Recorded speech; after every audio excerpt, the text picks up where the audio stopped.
Streaming only on Peacock. What do you know about Dr. Dunch? He was charming, intelligent. My patients mean everything to me. Based on the unbelievable true story. I can't make sense of it. Dunch has 2 deaths that we know of. The state of Texas has executed people for less. It's like he knew what he was supposed to do. And he did the exact opposite. Dr. Death, starring Joshua Jackson with Christian Slater and Alec Baldwin. I am going to fix you. All episodes streaming now, only on Peacock. Streaming only on Peacock. What do you know about Dr. Dunch? He was charming, intelligent. My patients mean everything to me. Based on the unbelievable true story. I can't make sense of it. Dunch has 2 deaths that we know of. The state of Texas has executed people for less. It's like he knew what he was supposed to do. And he did the exact opposite. Dr. Death, starring Joshua Jackson with Christian Slater and Alec Baldwin. I am going to fix you. All episodes streaming now, only on Peacock. Good evening. It's Spooky Boo broadcasting to you from the spooky shores of Sandcastle, California. I'm looking out over the Pacific, watching for that occasional ghost or mermaid we might see on the shore. I'm safe up here from the vampires and werewolves that roam the town, as I have my silver, garlic, rosemary, and crosses lining the door to my humble studio. But ghosts? I know there are a few who roam the woods and my quaint little lighthouse studio. I don't have a clue how to keep them out. Tonight I have for you ghostly stories from the Creepypasta Library. These stories are sure to keep you up at night wondering if you'll be awoken at 3 a.m., the witching hour. If you do, let me know what you see and when you awaken in the comments. Now let's begin. Story number 1, Rasputin's Shadow. Written by Rinkskurl13. This story was based on the legend of Grigory Efimovich, or known as Rasputin's death, a highly influential figure in the 20th century Tsarist Russia. I am hoping to expand the story into a series, this being the pilot. Julie Warren made her way down the Neva River along with her husband, Mike, hoping to catch a glimpse of the spectacular firework display held every New Year's Eve in St. Petersburg, the old capital of Russia. Although a relatively short stretch, the vast frozen snow-covered surface of the body of water impressed her. She'd wanted to visit the country ever since she studied its intriguing history back in her college days, but could never find the time to do so until now, already in her late 20s. Nevertheless, she didn't mind. Where better to visit on a honeymoon with the love of her life? The city ahead of them presented a spectacular view in the darkness. Multicolored lights adorned the sky like stars. Streaks of yellow, red, and green shot up into the sky. Then, after a brief day, the booming sounds erupted. She took out her camera and snapped a few quick shots before sticking her hands back into her pockets to avoid freezing her fingers off. The temperature was well below 0, enough for one to feel their own breath turning into flakes of ice around their lips. The mouth of the river led directly to St. Petersburg, stretching through the heart of the city. That meant no map was needed to find their way around it. All they had to do was to keep to the path alongside the frozen water. They weren't too far now. Crowds of people were already emerging into view. Her head turned abruptly after hearing someone cry out for help. The yelling, a distinctly male voice, continued for a few moments before it had faded into silence. There was nobody walking beside the river except for herself and Mike, as far as she could see, though it was too dark to rule out the possibility. They exchanged alarmed glances before dashing a few feet back down the river, searching for the owner of the voice. A few were walking around the streets and alleys, branching off the path, but she felt they were only straying further. The cry came again, as suspected, from further in the distance. It was so quiet that the people around them dismissed it, but the couple had heard the shrill yell at full volume a few minutes before. They were both certain it was a cause for major concern. The sounds were coming from the river. As they got closer, Julia became sure of it. She peered across a stretch of ice and searched for clues. A dark patch, a watery gap in the ice caught her attention. The voice came again from the exact direction of the gap, and Julia squinted as she looked further up the path. A human hand reached out from beneath the surface of the ice. Julia blinked and rubbed her eyes as her heart lurched, questioning what she had seen. The hand grabbed the rim of the water and tried to pull its body up, but the fingers kept slipping off the edge, just as hints of the scalp would bob up above the surface. The gargled cry came again. "Mike, someone's drowning in the water," she stammered with urgency. "What?" Mike turned around upon spotting the hand reaching out from the ice. He questioned no further. He looked around. Where the base of the Lightning Bridge met the beach sat a conspicuous orange life ring on a hook, waiting to be used in such a situation. It seemed to be a few hundred yards away. Mike glanced out onto the river, then turned and bolted towards the life ring, circumventing the stone ledges in front of it, trying not to slip on the ice. He retrieved it and rushed back, throwing it to his wife. Julia caught it and threw it out as far as she could in the direction of the crack in the ice, a swift course of action which only took about a minute. The couple watched anxiously as the ring swirled and spun across the ice, only to gradually slide to a halt, still dozens of yards away from the victim. The gargling cries came again, this time weaker, suffocated. "Blast!" cursed Julia. "I didn't throw it far enough. He can't get up onto the ice, so he won't be able to reach it from there." Mike tapped his foot on the ice at the rim of the river.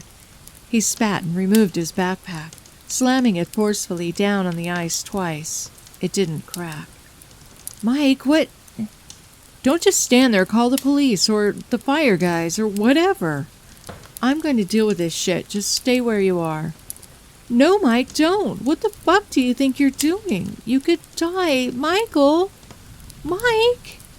"Just call them." Julia ran to the side of the river to try and drag him back, but he was already too far gone. She uttered a silent prayer that the ice was thick enough to withstand his weight, and that he would return to her that night a hero, not a drowned blue corpse.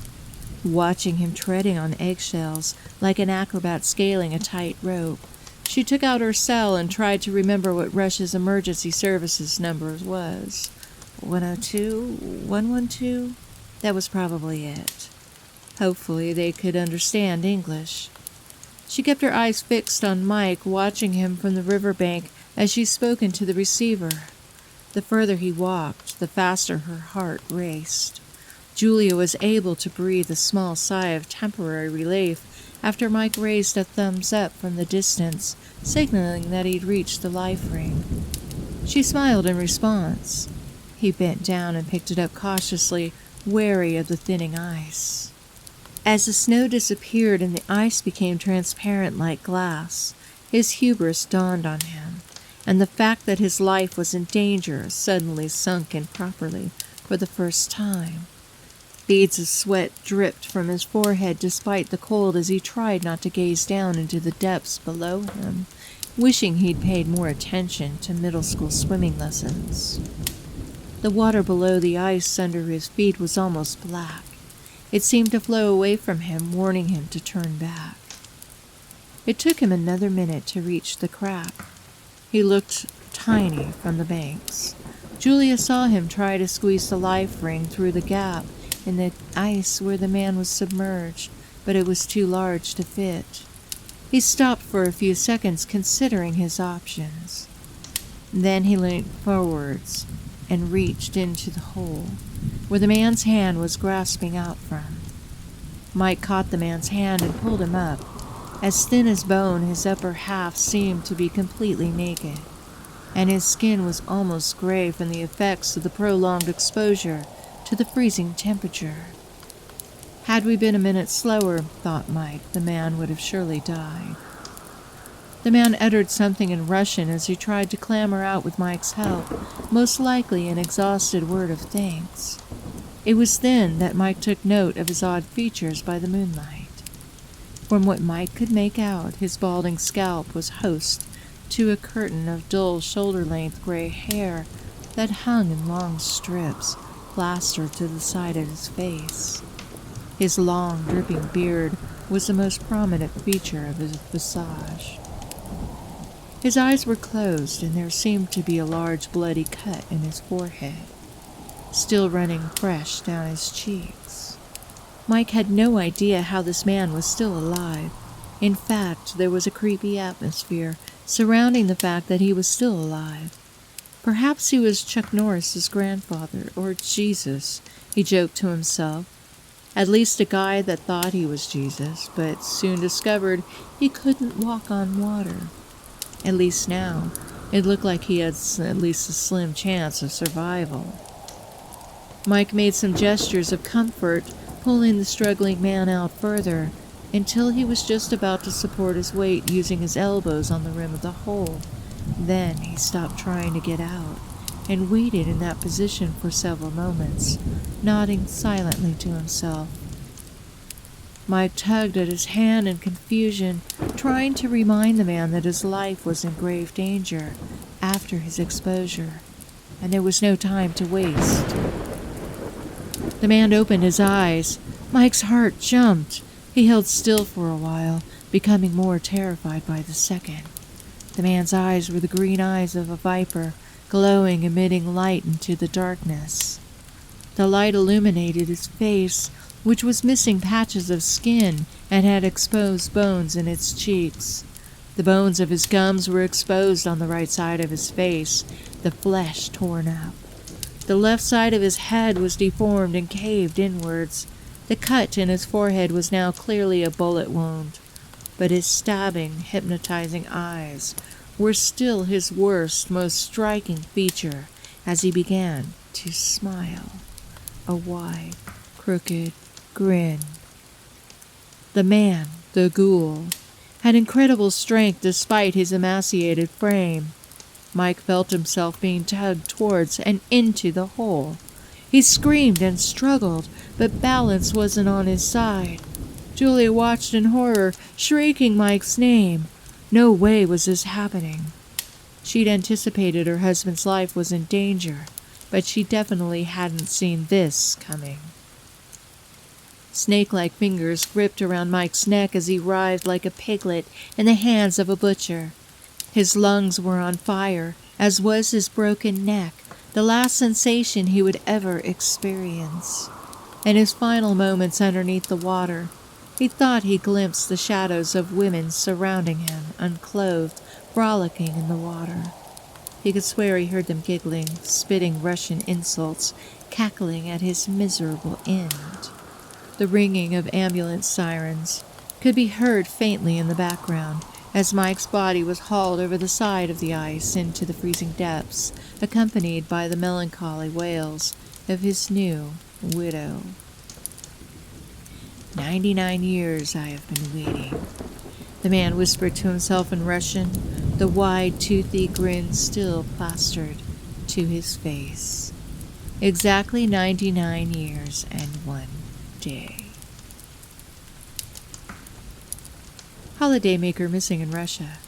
The body of a British holidaymaker, Michael Warren, has not yet been found after the 28-year-old fell into a crack in the River Neva as a direct result of attempting to walk across the frozen ice around 2 miles from St. Petersburg on New Year's Eve. Warren was on a honeymoon with his wife Julia when the couple reportedly spotted someone drowning in a gap amidst the ice. Authorities say Warren attempted to rescue the victim, causing himself to fall into the water. The search has been postponed by the Russian authorities due to adverse weather conditions and will continue as soon as possible. Story number 2, The Real Ghosts, written by Arvid Burt 96. Some political theories die and go to heaven. Some, I hope, die and go to hell. David Sorensen froze as he picked up the eraser by the whiteboard. A strange, eerie silence had struck at the auditorium. The last student had just left through the door after a barrage of questions about the upcoming exam. David was about to leave too, but the strange feeling kept him in place. A tingling sensation danced across his spine, and pain shot through his chest. There was something about the atmosphere of the place that had changed. It was not that everything felt colder, it felt wrong. The old professor glanced about the room, and his gaze instinctively landed on the windows. The campus outside was completely empty. Tall trees with contorted branches were beset by the evening wind. A ghastly breeze had shrieked at him from the outside walls. He cursed his own superstition and turned to the whiteboard to erase the rest of his writing. A plethora of terms had been outlined on it. One of them stood out from the rest. 3 letters had been known and studied by David Sorensen for his entire career, but today they seemed wrong. Glaring, threatening, foreboding. As they were erased, blurry smudges of the red marker still spelled out the acronym that John von Neumann morbidly coined for his doctrine of mutually assured destruction. M-A-D. Mad. David retreated out of the auditorium with his phone and his jacket. His steps echoed faintly as he paced across the corridors faster than he normally would. A poster on the wall that had been previously upright had dropped one of its corner pins, resulting in it hanging at a tilt. His own face was plastered across the paper, sporting a sickly smile that put strain on his aged and wrinkled features. Sorensen's final lecture, a recap of the nuclear dilemma, could be read in bold. The old scholar was way past his prime. A long career of brilliant academic achievement lay behind him, but he was finally happy to be getting his late retirement. Then a feeling washed over him. The same shiver, the same sting in his chest. The wind shrieked anew, and David felt his throat turn dry.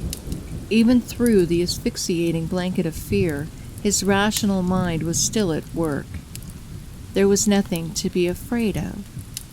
These reactions were simply the result of his own reptilian brain's inadequacies. He was too old, too intellectually distinguished, to give his own childish spooks any merit. But despite this assurance, he saw it. It had flicked into view as he blinked. As David froze in his tracks, unfettered and undiminished horror gripped him. What was before him was a man, or rather a contorted sketching of one, as if only the remaining smudges of a person that had been erased. Despite the blurriness of the apparition, Sorensen instantly recognized it. Carefully, slowly, he called out into the silence, "John?" No answer. John von Neumann stared back with an apathetic grin. The sole hairs on the long-dead man's balding scalp lay slicked back in characteristic fashion. He was dressed in a suit, sporting the same sharp gaze that stared out of his portraits years later. But this thing in the university hall was not him. David could feel it. Something had taken Newman's image, something that was not an individual entity but a force. A plume of smoke that had somehow manifested into the figure before him. A flash of memory came and went. A discussion he had had with a student that seemed hell-bent on proving the existence of the supernatural. Sorensen had, with a sly smirk, stated that only the real type of ghost in this world was far from paranormal.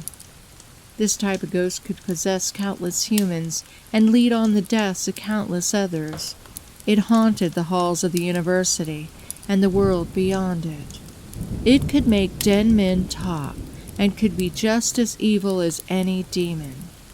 It could possess victims and make them do terrible things. The real ghosts, he had claimed, were ideas.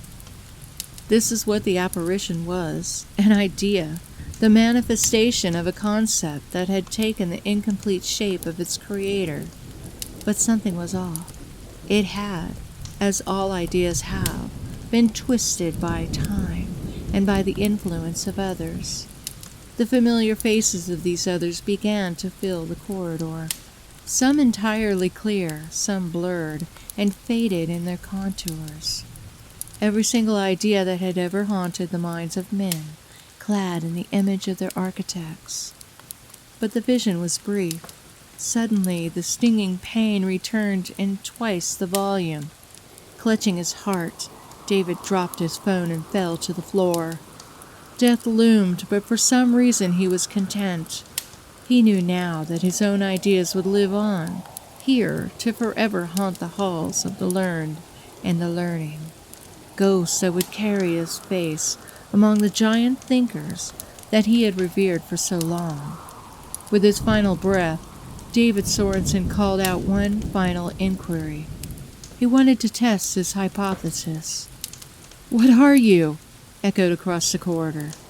Suddenly, the phone that he had dropped blared, loudly and continuously. Dread filled the fading professor's failing heart for the last time as he looked upon the words that had formed in the display. "Emergency alert. Ballistic missile threat inbound. Seek immediate shelter. This is not a drill." He wanted to scream as his eyes rolled up into his sockets. The apparition's horrid and mechanic answer to his question resounded across the corridor.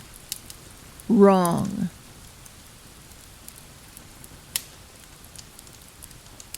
Story number 3, The Realtor. An anonymous creepypasta.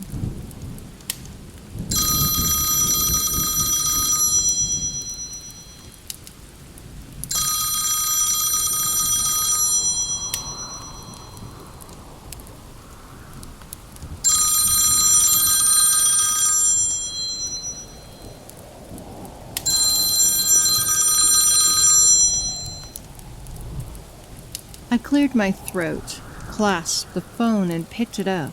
I answered. "Smith Realty and Housing. My name is Isaac. Let's find a dream together." "Hi, Isaac. This is Robert James." Oh, God.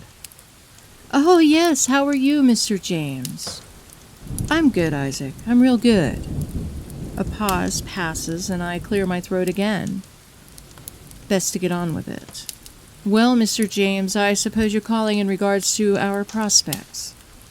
There's a small laugh, and the voice says, "Well, Isaac, I can't think of another reason I'd call you, fella." It's fellow, not fella, you uncultured hooger. I cradle the phone on my shoulder and grip the topmost file on my desk. I open it, letting out a long sigh. "Well, Mr. James, I say, selling a house with, let's say, peculiar qualities is difficult. Selling a house in this market at all is difficult, period." "Isaac, please, I know all that. Spare me, okay? Do we have someone or not?" Great, now he's getting anxious with you. I flip through the papers, the police reports, and printed online postings. Almost 5 minutes passes before I answer him. "No, Mr. James," I said, biting my lip. "I don't have a buyer for your house yet. I'm sorry, God damn it, Isaac," he screams. "You promised me. You fucking promised me you'd have one by the end of this week. What the hell is keeping you?" I exhale and say, "Now, Mr. James, just calm down for a moment. Don't tell me to calm down, Isaac. Do you realize what you're putting us through? Do you realize what you're doing to my family?" I throw the papers down on my desk. Rising and kicking my chair back, I curl my free hand into a fist, placing it on the desk, gritting my teeth as I answer. Mr. James, do you realize what you're going to do to whomever buys that house? What you are going to put them through, do you? There's a silence on the other line, static crackling in the background. Mr. James sighs and says, I know that. I can't take it anymore. We want out. We can't afford a hotel room for a few months, and we've no one here to stay with. And yeah, I'm just fed up and angry at you. I know. And this house, and I know, I say, patting the air. I get it, Mr. James. But again, let me remind you that I did nothing except my job, which is what I'm attempting to do for you right now. It's not my fault the house reacted to you so. In the background, something slams, making the static roar for a moment. I hear Mr. James gasp, his clothes rustling around the phone. I hear him walk into a different room and hear the fear in his voice as he whispers, I don't know what we did.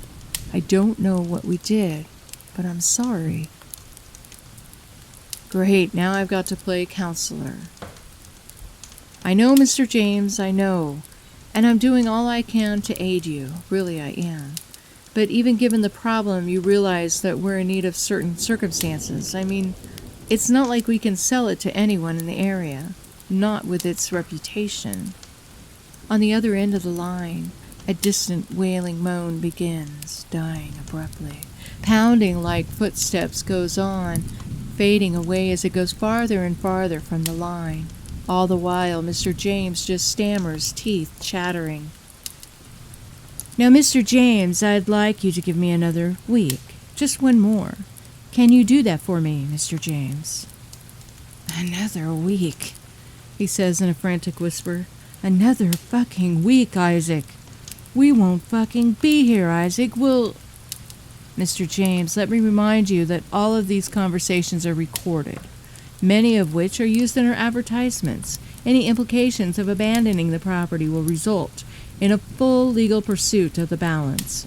And Mr. James, we here at Smith Realty are very good friends of the local loan offices and banks. Very, very good friends indeed. Do I make myself clear?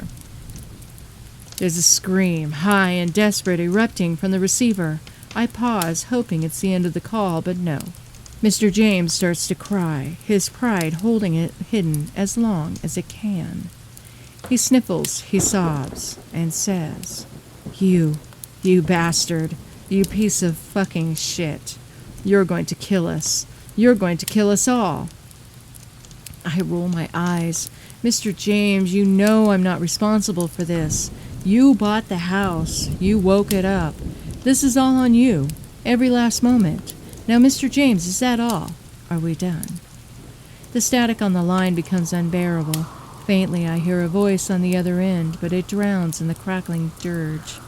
Then the line goes dead. I pull my chair back, reclining as I drum my fingers atop the James's house file. I'd call the authorities soon. See if there was any cleanup necessary. I had lied to Mr. James. I'd have several offers on the house, but there was this pesky matter of its non-ethereal occupants. Try as they might, they simply didn't want to leave. They felt entitled to a profit, some sort of compensation for their troubles. Ignorant fucks. This wasn't a horror movie, this was business. I smiled, picking up the phone as I looked through the file, eyeing the offers. I almost dialed the police, but dialed a David Townsend's number instead.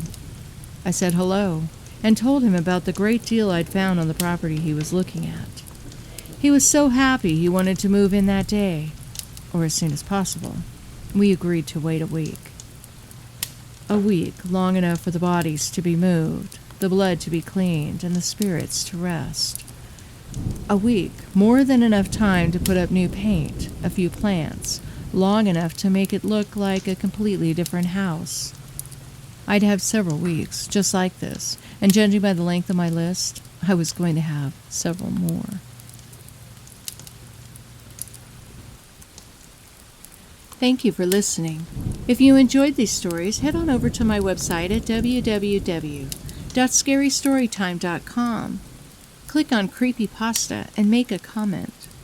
You can also make a comment on either my Facebook or Instagram account at SpookyBoo Scary Storytime or on Twitter at SpookyBooRoads.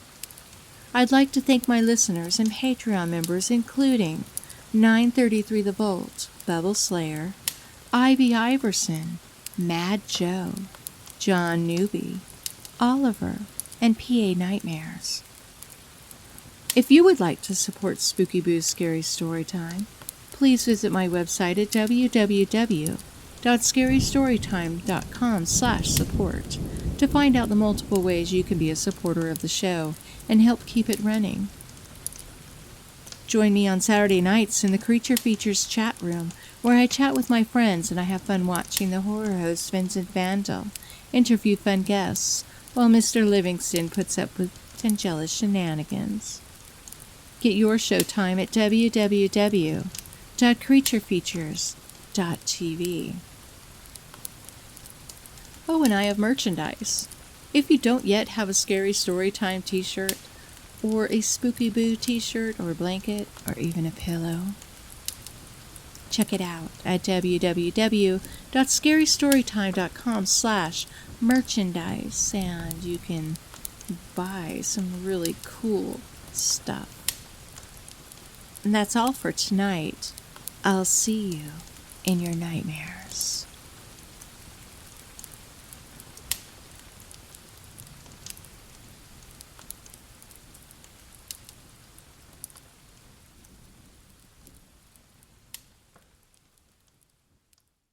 What do you know about Dr. Dunch? Based on the unbelievable true story. I can't make sense of this. Dr. Death. Dunch has 2 deaths that we know of. Starring Joshua Jackson with Christian Slater and Alec Baldwin. I am going to fix you. All episodes streaming now, only on Peacock. What do you know about Dr. Dunch? Based on the unbelievable true story. I can't make sense of this. Dr. Death. Dunch has 2 deaths that we know of. Starring Joshua Jackson with Christian Slater and Alec Baldwin. I am going to fix you. All episodes streaming now, only on Peacock.